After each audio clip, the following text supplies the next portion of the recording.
À peine une minute de film pour planter le décor et c'est parti sur les chapeaux de roue. Me voilà embarqué avec des flics surexcités à la poursuite d'un taré de la route. Oui, mais il y en a un qui est pas comme les autres. En effet, loin de cette excitation générale, un mystérieux personnage se prépare. Le héros? Quand va-t-il intervenir? Car oui, on se doute qu'il va intervenir.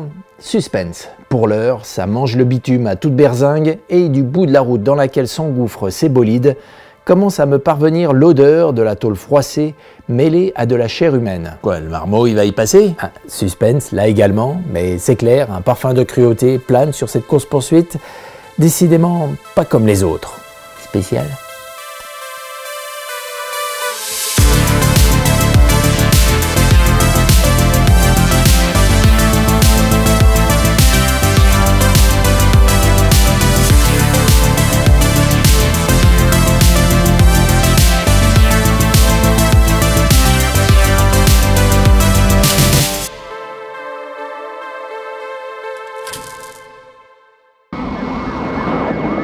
Roop et Charlie, un peu trop sûrs d'eux, ont sous-estimé leur adversaire.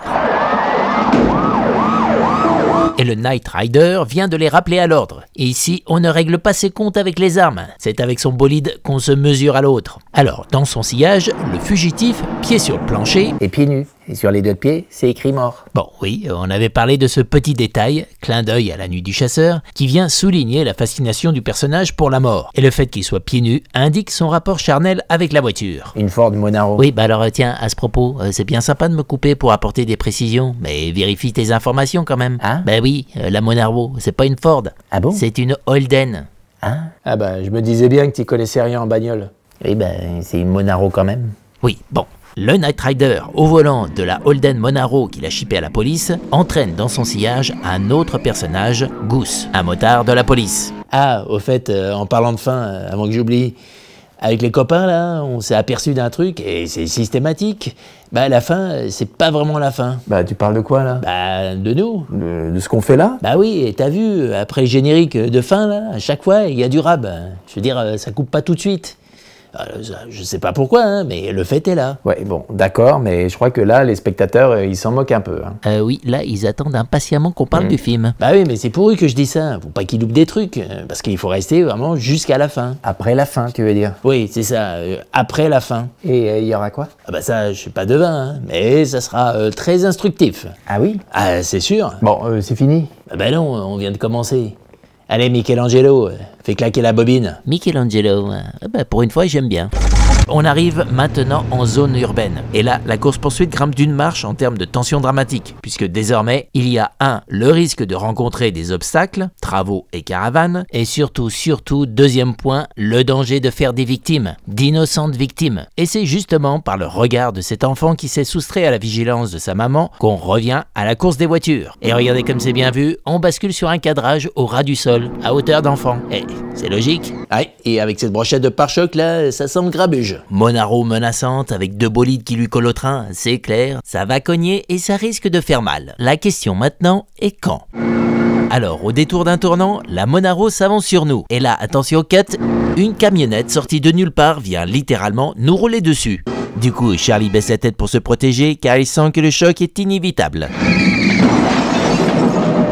Oh la vache, comme elle avait dingué. Ah oui, l'impact est violent. Mais ce crash, tu t'en doutais? Ah bah ça, je l'ai pas vu venir. Tu ne l'as pas vu venir, exactement. La mise en scène t'a pris par surprise, d'autant plus qu'elle a joué avec tes attentes. Et oui, en te montrant juste avant tous ces éléments, travaux, caravanes, enfants, tu en as immédiatement conclu que les voitures allaient les rencontrer. Bah oui, je m'en suis douté, quoi. Et voilà, tu t'en es douté. Autrement dit, en te donnant ces billes, la mise en scène a invité ton attention à se focaliser uniquement sur le devenir de ces obstacles et des potentielles victimes. Tu as anticipé, ton cerveau s'est emballé à imaginer tout plein de possibilités sur ce point précis uniquement. Du coup, aucune place, aucune vigilance, aucun moyen de se douter qu'un obstacle puisse apparaître à nouveau. Tu as pour ainsi dire baissé ta garde et c'est comme ça que tu as été surpris. Je me suis bien fait rouler dans la farine, c'est ça que t'es en train de me dire? Ah, mais ça, c'est le pacte qu'on fait avec le cinéma. Accepter de se faire manipuler pour gagner de l'émotion.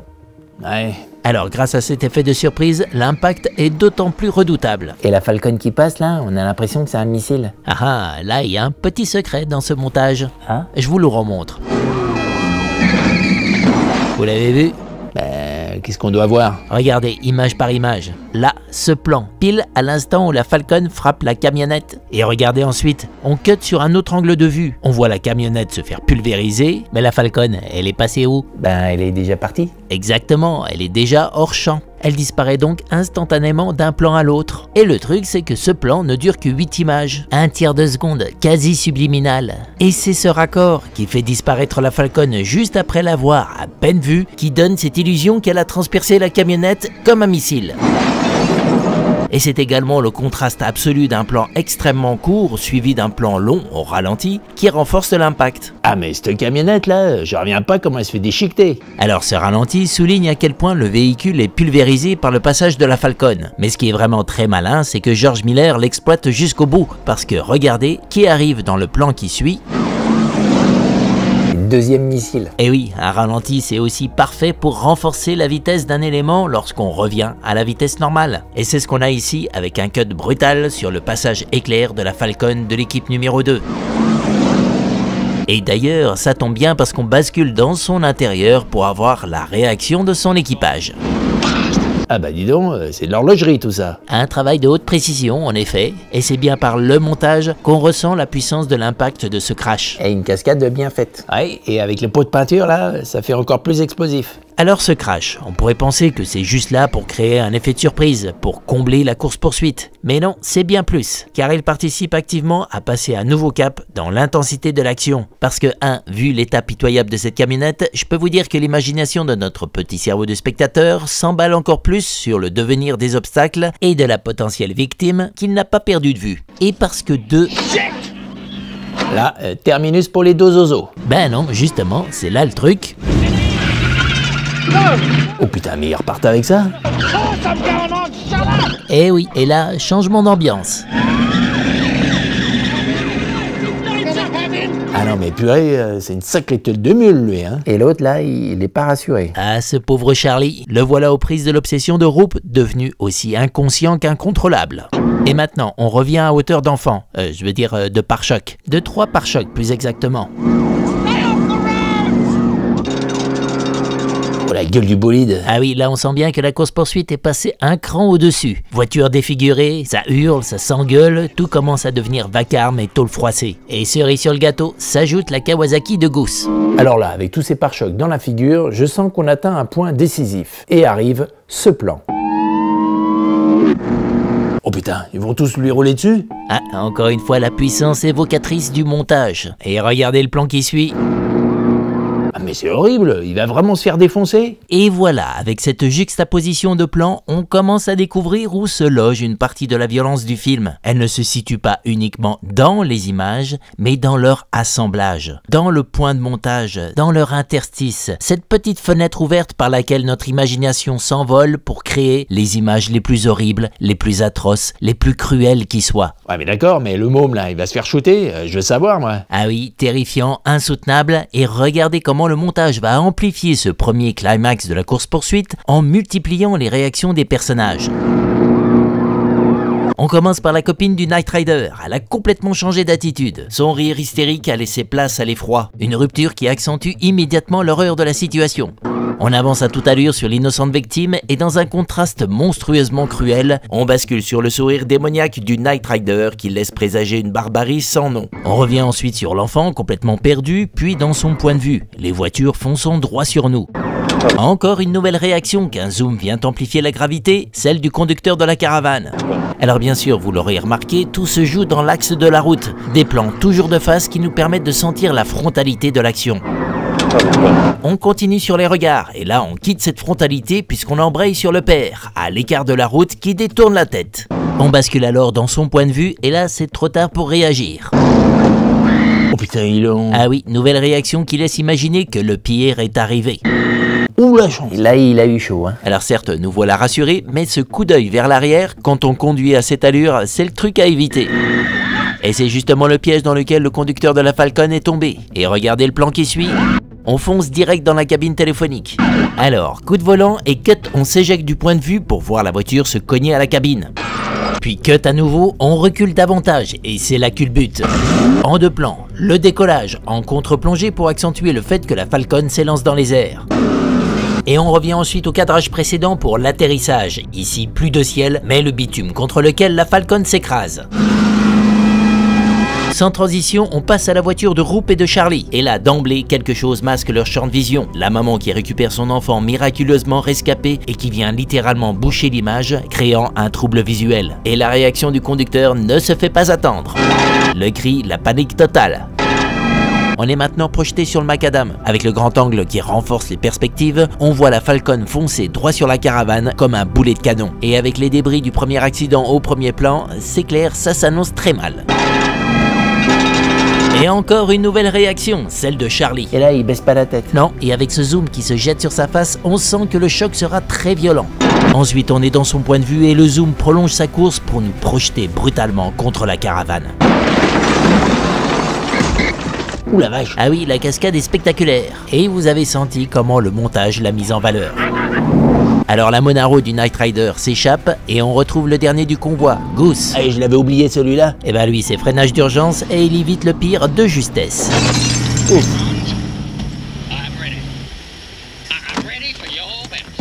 Eh ben dis donc, ça fait pas semblant, hein. Ah oui, et la caravane en mille-miettes. Et ils y sont tous passés d'un coup, hein. C'est l'hécatombe. Et les deux là, c'est sûr, ils vont plus repartir. Alors vous avez vu, hein, ça va vite, les plans sont courts, tout s'enchaîne rapidement, mais pour autant, on n'est jamais perdu grâce à une mise en scène claire qui va à l'essentiel.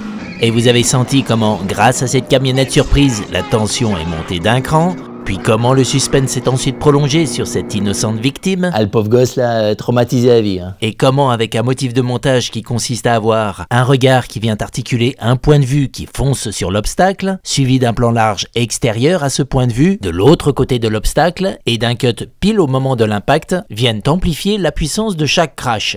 Le regard apporte l'émotion et ensuite parce qu'il y a une rupture totale d'échelle, de cadre entre le point de vue et le plan extérieur que l'intensité du choc se trouve démultipliée.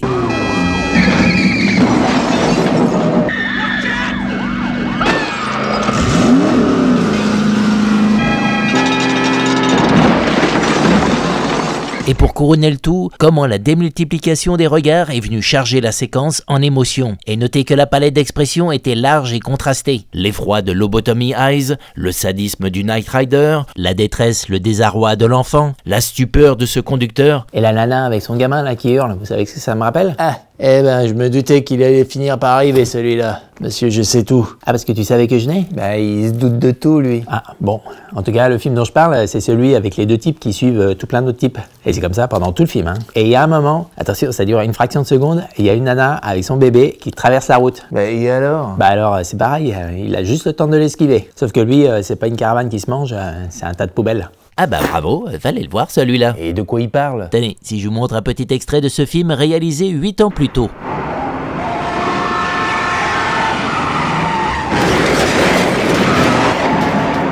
Eh ben, elle décoiffe aussi, celle-là. Pas mal, hein? Eh ben, c'est celle de The French Connection, de William Friedkin. Ah oui, cette fameuse course-poursuite qui en a marqué plus d'un. Bon, et ben là, vous retrouvez pas un peu des éléments qu'on a vus dans les différents crashs?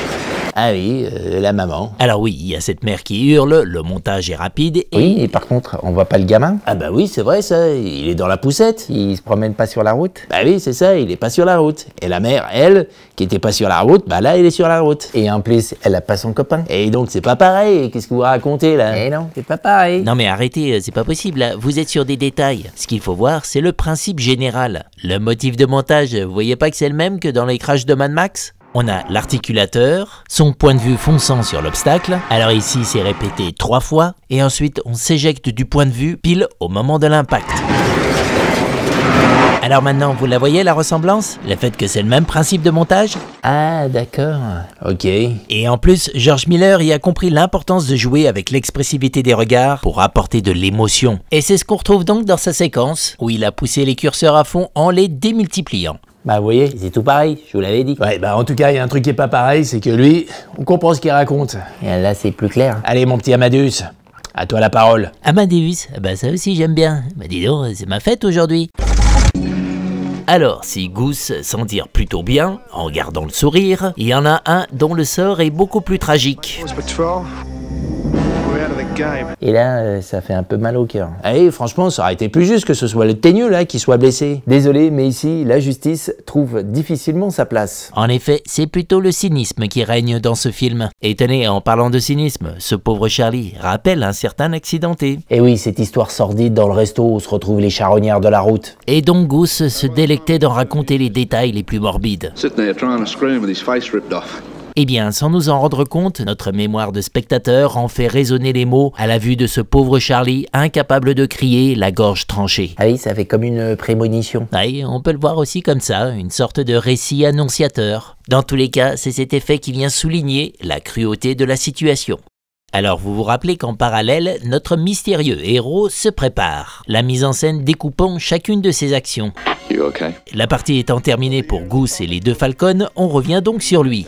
Alors si pour la première fois on entend le son de sa voix, il n'en reste pas moins que, comme depuis le début, son visage nous est toujours masqué. Et là, il va prendre la relève, c'est ça? Eh oui, on va passer au final de cette course-poursuite qui va se transformer en duel. Eh ben, je m'en doutais. Oui, mais tu sais pas comment ça va se passer.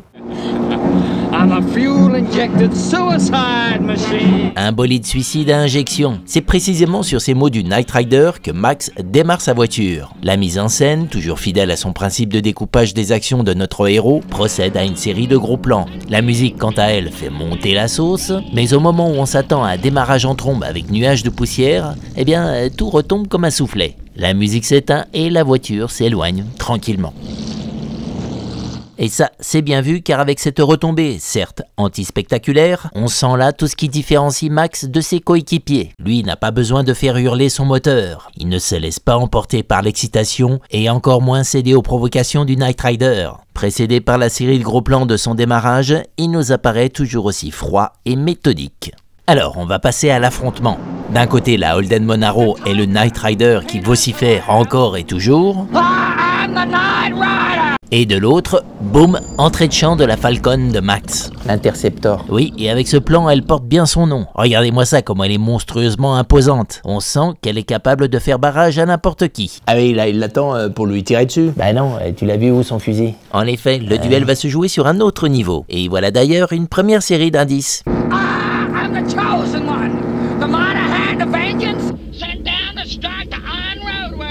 Je suis l'élu, je suis le point tout-puissant de la vengeance qui vient frapper les ratés de la route, alors que Max, derrière ses lunettes, toujours dans cette mise en scène façon puzzle, ajuste ses gants et serre le poing. Tiens, tiens. Et un petit peu après, autre indice, l'Interceptor, le moteur vrombissant, prêt à décoller. Et remarquez qu'on a changé de cadrage et de focale. Elle est filmée de sorte à ce qu'elle soit toujours aussi monstrueusement imposante dans l'image, mais en plus de façon à voir apparaître au loin... Ah, ça y est, la Monaro, elle arrive. Exactement, et regardez la précision du cadrage, la ligne que fait le bord de la route là, et qui se prolonge dans celle du motif de la carrosserie. C'est pas beau ça? Avec ce petit détail, visuellement, la voiture se fond avec le paysage et la route. Ah ben, c'est précis ça. Alors la petite Monaro qui est apparue au loin, serait-elle sur le chemin pour se faire gober tout cru par le gros prédateur? Continuons. On revient alors sur le Knight Rider. Et là, tout a changé. Il ne dit plus rien et surtout, le cadrage est différent. On l'a maintenant de face. Ah mais oui, parce que ça va être un face-à-face. Ah, et donc c'est là qu'on va enfin le voir, notre héros. Alors en effet, puisqu'on a compris qu'il s'agissait d'un duel, on s'attend à avoir un plan équivalent à celui du Knight Rider sur notre héros. Un plan qui aurait été l'occasion d'enfin révéler son visage à un moment crucial de la course-poursuite. Mais non, George Miller nous embarque ailleurs. Et ce plan est pour le moins un sacré bouleversement. Ah bah oui, parce que là, pas de héros. Oui, mais ce plan, il est étonnant pour une autre raison. Ouais. Bah oui, parce que là, on est à la place de qui? Bah, celle du taré, là. Eh oui, celle du Knight Rider. Et ça, c'est pas rien. C'est quand même la première fois depuis le début de la course-poursuite qu'on se retrouve dans sa peau. Ah oui. Et Max, on le voit peut-être après? Ah, peut-être, voyons cela.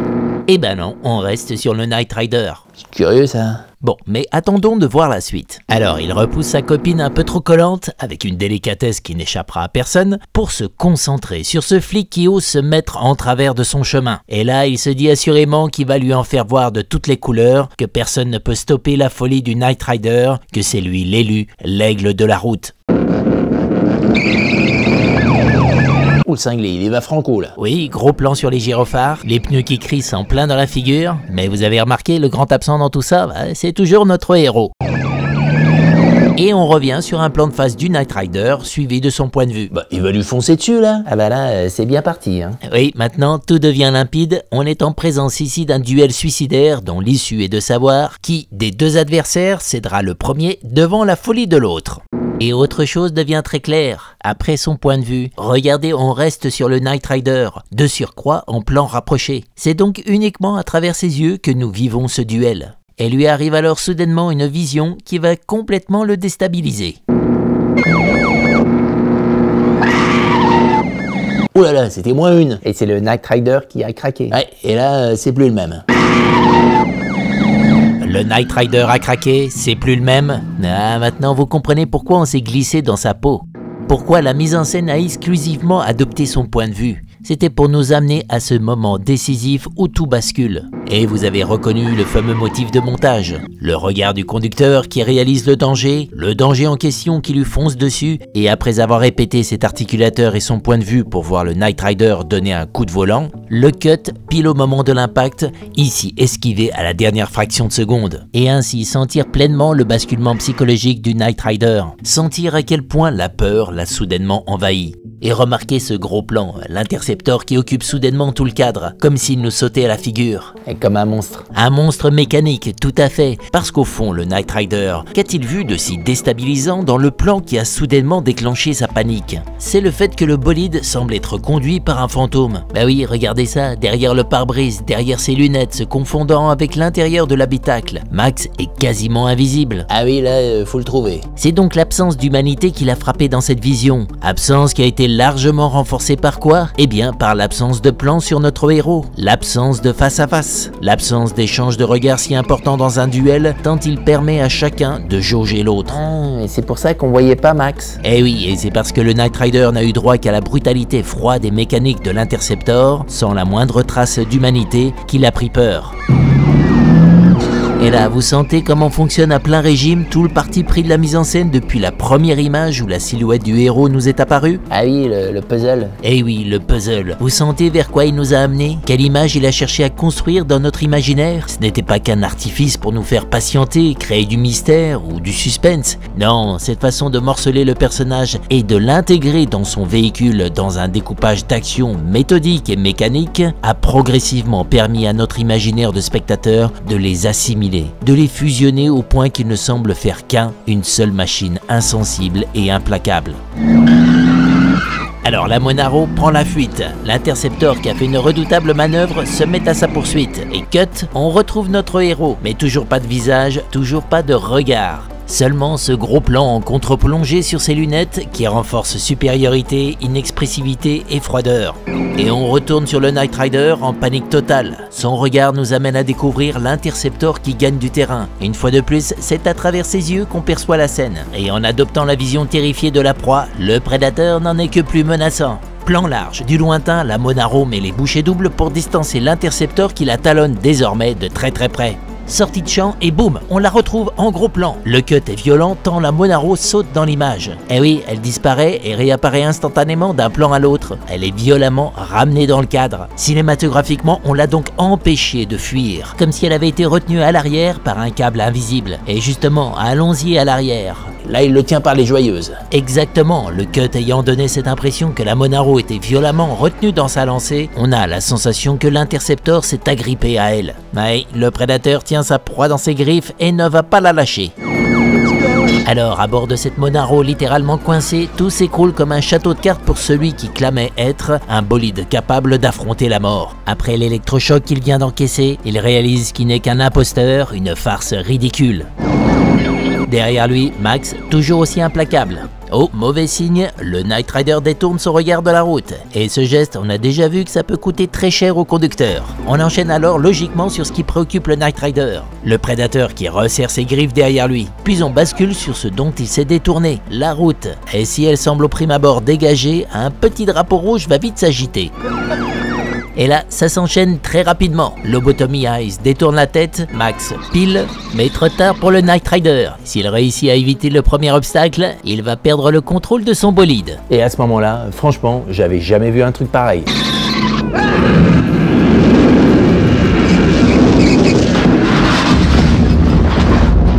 Ah oui, là on arrive au summum de l'art du montage de George Miller. T'as vu les yeux là? Et oui, encore et toujours le regard, vecteur d'émotion, ici poussé à son paroxysme. Moi à chaque fois ça... Et avec ce plan, c'est une véritable explosion de chair et de métal qu'on a droit.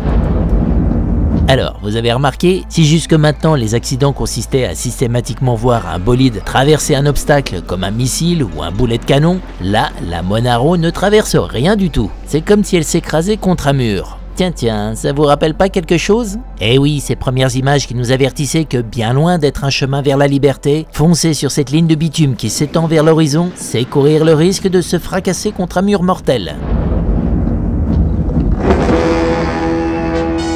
Ah, enfin, la dernière pièce du puzzle. En effet, le voile est tombé. Et on peut dire qu'avec un cadrage en contre-plongée et l'irruption d'une musique tonitruante, cette pièce finale du puzzle souligne l'image du héros tout-puissant qui a triomphé de son adversaire. Mais ce plan, c'est aussi la révélation que derrière le monstre biomécanique qui joue avec la mort, le prédateur qui s'acharne sur sa proie, il y a un homme doué d'émotions. Car oui, s'il nous est apparu d'une froideur implacable jusque maintenant, là, face à cette fin tragique, il montre qu'il n'est pas insensible. Et attention, on est loin d'un Roop qui en pareille situation aurait sauté de joie ou d'un Goose qui aurait cyniquement lancé une plaisanterie. Non, notre héros ne jouit pas du spectacle explosif de la route, il ne plaisante pas avec la mort. Son regard semble plutôt en peser la gravité et on sent chez lui une certaine innocence, presque dépassée par les événements, comme s'il prenait conscience que tout était allé définitivement trop loin. Alors de la part de celui qui nous semblait maître de la situation, programmé pour affronter l'adversité jusqu'au seuil de la mort, cette réaction a de quoi intriguer. En tout cas, il est clair qu'une forte ambivalence règne chez ce personnage.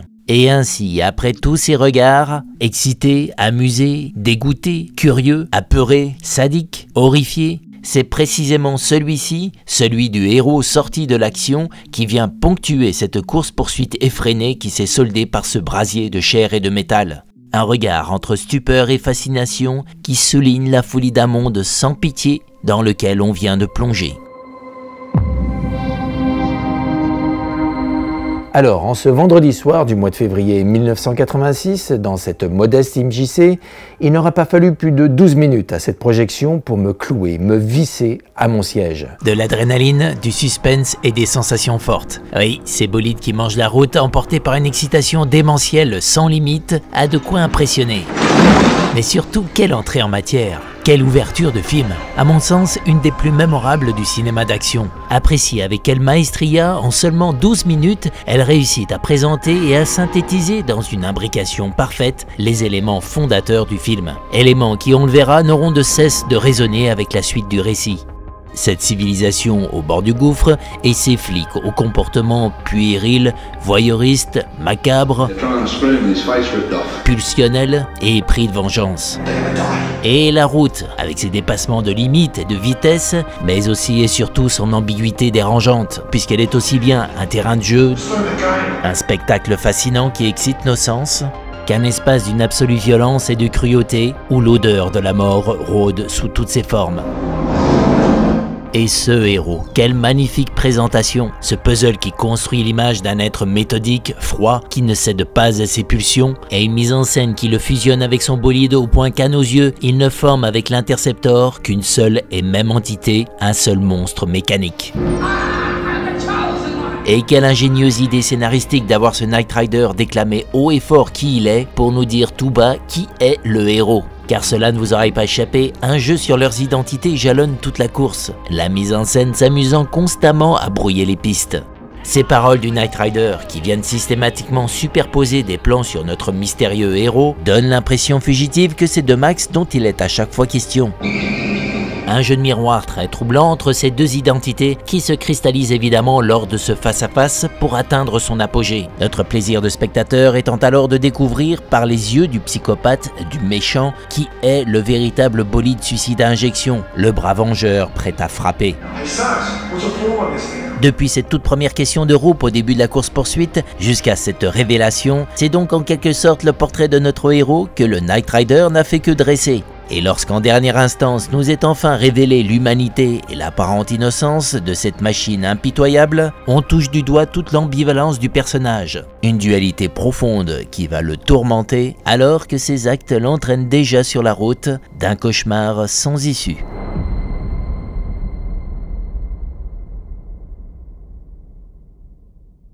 Eh ben, dis donc, cette affaire-là, ça déménage, hein. Oui, un démarrage de film qui m'a bouleversé à l'époque et encore aujourd'hui. Et les plans et tout ça, attention, c'est bien fait, hein. En termes de mise en scène, de structure narrative, d'approche thématique, vraiment, je la trouve fascinante. Alors si vous aussi, vous partagez la même impression ou pas, eh bien, laissez un mot en commentaire. Rendez-vous au prochain épisode. Et n'oubliez pas ce que je vous ai dit au début, là, à propos de la fin. Dans tous les cas, abonnez-vous et si vous voulez soutenir la chaîne, partagez cette vidéo. Et si vous voulez soutenir financièrement, deux liens, Tipeee et Paypal, se trouvent dans la description. Et rendez-vous service, écoutez pas toutes les conneries qu'on vous raconte. Les meilleurs films, c'est ton cœur qui te l'a dit.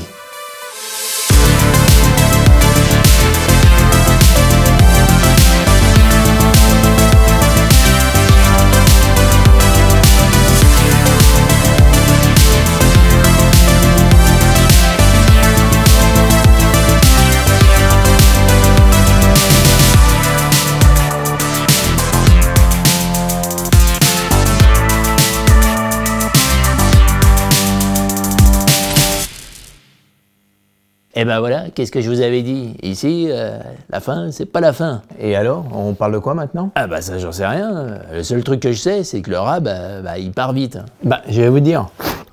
On va parler d'une carcasse, de bidon de lait, de cornflakes et d'un missile. Bah, c'est quoi ça encore? C'est lui qui va nous dire ça. Ah oui, en effet, j'avais prévu de parler des cascades du film. Alors quel est le rapport?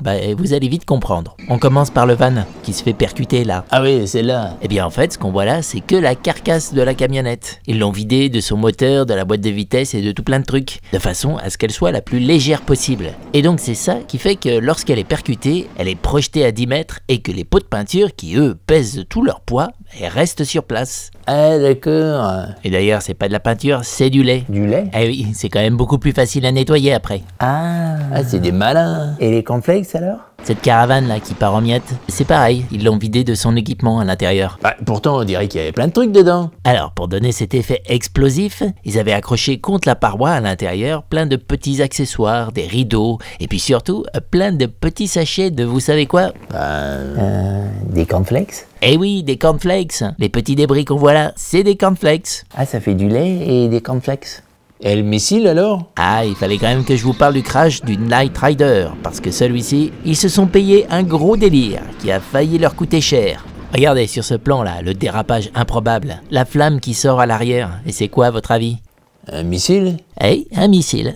Et vous me croyez pas? Eh bien, regardez-moi ce qu'il y a dans le coffre là. Oh, dis donc. Ils ont vraiment fait décoller cette caisse avec un missile? Eh oui, et pour ça la Monaro était fixée sur des câbles pour qu'elle suive une trajectoire bien précise et terminer sa course contre la remorque du camion couché en travers de la route. Mais quand ils ont allumé la fusée, c'est parti en cacahuète. La Monaro a décollé comme une furie, les câbles ont cédé, et du coup, complètement incontrôlable, elle a dévié de sa trajectoire. Et elle est partie dans le décor. Et je vous dis pas, tout le monde a vraiment eu très chaud. Et avec tout ça, la Monaro n'a pas percuté la remorque. Et évidemment, hors de question de retenter l'expérience. Alors ils ont quand même gardé le plan parce qu'il est impressionnant, et ils ont imaginé un autre crash contre ce tas de voitures. Et du coup, le montage qui se retrouve dans le film, c'est un mélange de deux cascades, dont une qui est partie en vrille. Ah, c'est intéressant, hein? Ah oui, super, vas-y, une autre. Là par contre c'est terminé, hein. Là ça va couper. Ah mais attends, comment tu sais tout ça toi? Et toi alors, comment tu savais que la fin, c'était pas la fin? Bah moi, je m'en doutais, mais j'étais pas sûr. Ah, mais comment tu peux être sûr de ce que tu dis là? C'est pas sûr, hein? C'est possible de douter sur un truc qu'on... Une pipasse?